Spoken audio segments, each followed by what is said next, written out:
That 3D printed world we've imagined has just moved one gigantic step closer to becoming real. 3D printing is transforming the world, producing everything from shoes and face masks to chairs and guitars. It can build all kinds of structures like houses and bridges.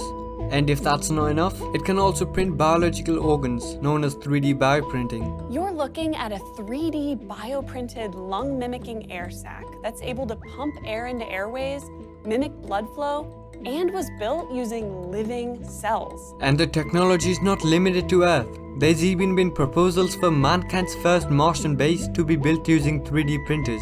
The giant ones, obviously. The average bricklayer can lay around 300 to 500 bricks per day. At these speeds, traditional house builds can take anywhere from 4 to 12 months. A robotic 3D printer can print accurate houses within 24 hours, and with unmatched repeatability, it can't compete. Welcome to construction 3D printing. The idea that buildings could be printed with a click of a button has excited everyone, from quirky inventors building a village in Italy to the CEO of Alphabet, one of the world's largest companies.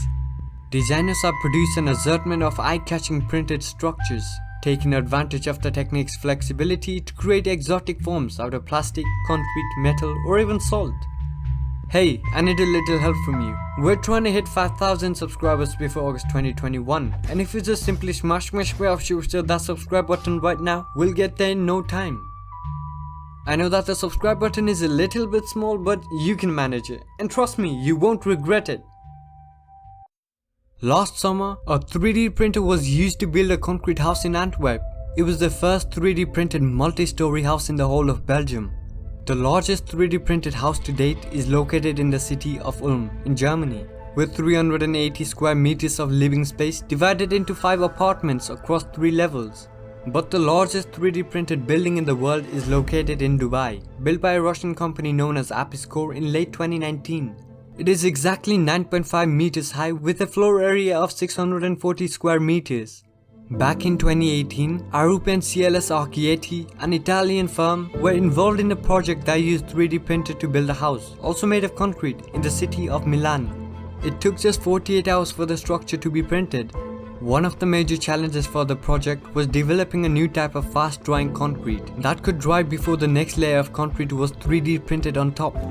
They are now further optimizing the process, developing recycled concrete mixes with natural fibers, which are more sustainable, as well as bringing down costs and allowing materials to be sourced locally. The homes in Germany were built using Cobot's modular bot-to-printing system, a flexible platform that can be scaled to suit projects of varying size.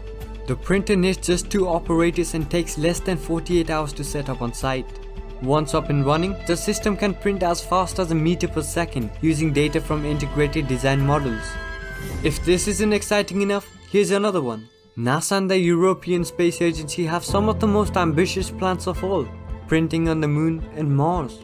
As sending anything into space is so expensive, the ability to 3D print structures for astronauts to live in using locally sourced materials would save billions, perhaps even trillions. NASA has already started printing in space, making a little wrench with a printer on the International Space Station, carried up by a SpaceX rocket. One NASA-endorsed project, the aptly named Architecture Studio AI Space Factory's Martian project design, was a tall yet thin 4-astronaut house that can be made using local Martian materials, including basalt. Its thinness is more effective against the harsh Martian terrain, making it more appropriate for interplanetary habitats, and work is now being done to create a scaled-down prototype.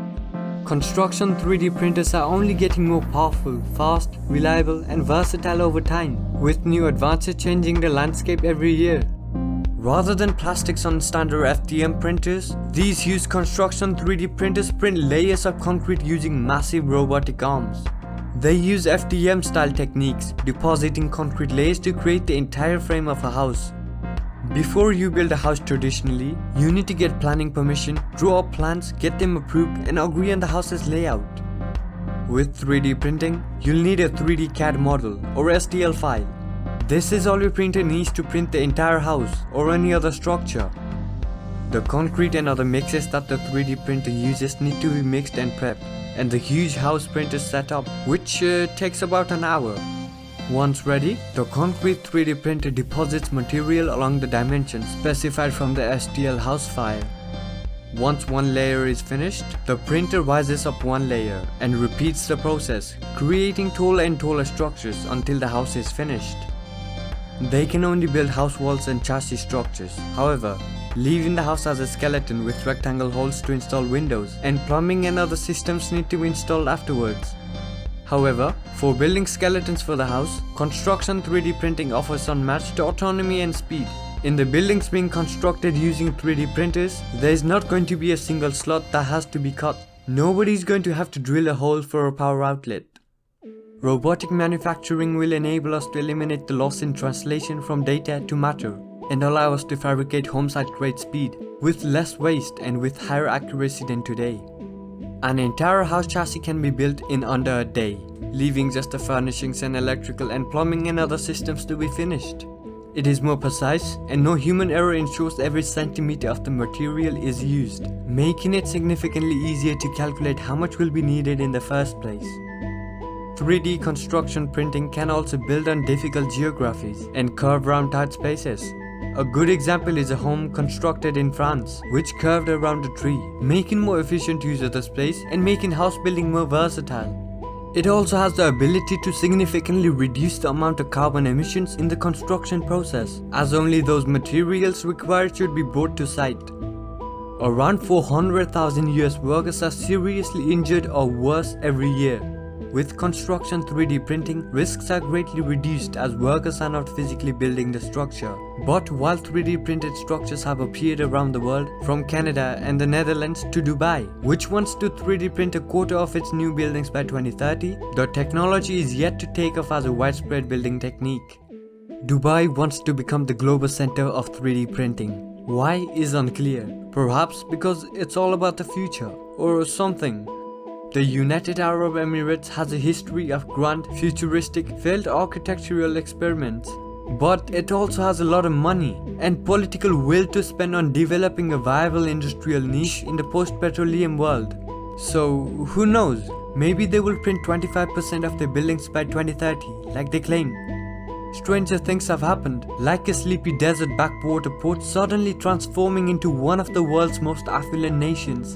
And Dubai has recruited Gensler and Winson, that Chinese world leader in 3D printing. Together they have built the world's first printed office building, and it seems pretty nice. Maybe this thing will work. But in a nation of skyscrapers, it's hard to see how a technology that produces modestly sized pods is going to keep up with demand. Even if the pods are somehow stacked together, they are likely to run into the same problems that traditionally built modular high-rises have run into. Again, there's a lot of hype without much to back it up other than a few model structures.